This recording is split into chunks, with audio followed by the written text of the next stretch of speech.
শুকরিয়া আদায় করছি মহান রব্বুল আলামিনের দরবারে যে রব্বে কারিম আপনাদেরকে আমাকে দীর্ঘ এক সপ্তাহ সুস্থ সবল রেখে আজকের এই পবিত্র দিনে পৃথিবীর সর্বোৎকৃষ্ট স্থান মসজিদে জুমার নামাজ আদায়ের উদ্দেশ্যে আমাদেরকে আসার তৌফিক দিয়েছেন।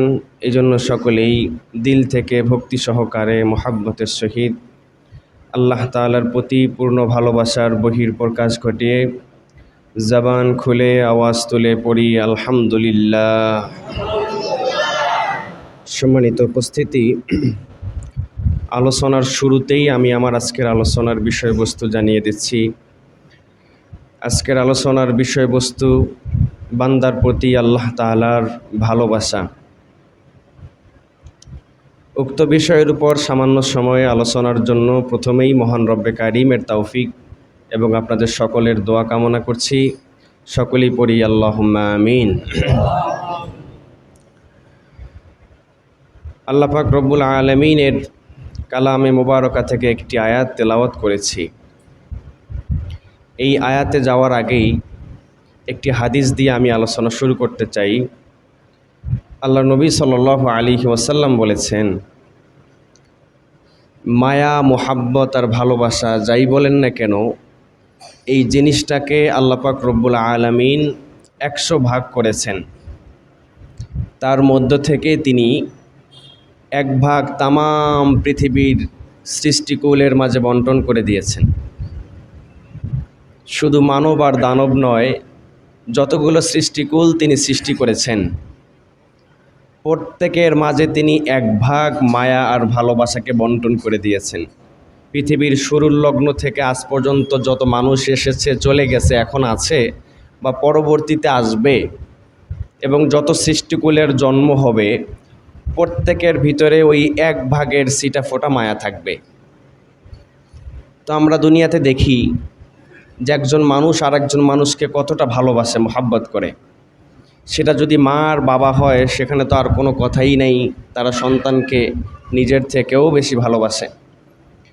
ওই 1 ভাগের সামান্য থেকে সামান্যতম ছিটা ফোটা মায়ের অন্তরে থাকার কারণে ছেলের জন্য মা নিজের জীবন বিসর্জন করতেও রাজি।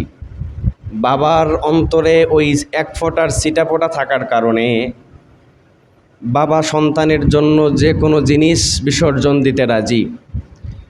ওই ছিটা ফোটা একটু পশু পাখির মধ্যে থাকার কারণে আমরা দেখি একটা মা পাখি তার সন্তানকে কীভাবে ভালোবাসে, একটা মা হরিণী তার বাচ্চাকে কী পরিমাণে আদর স্নেহ করে।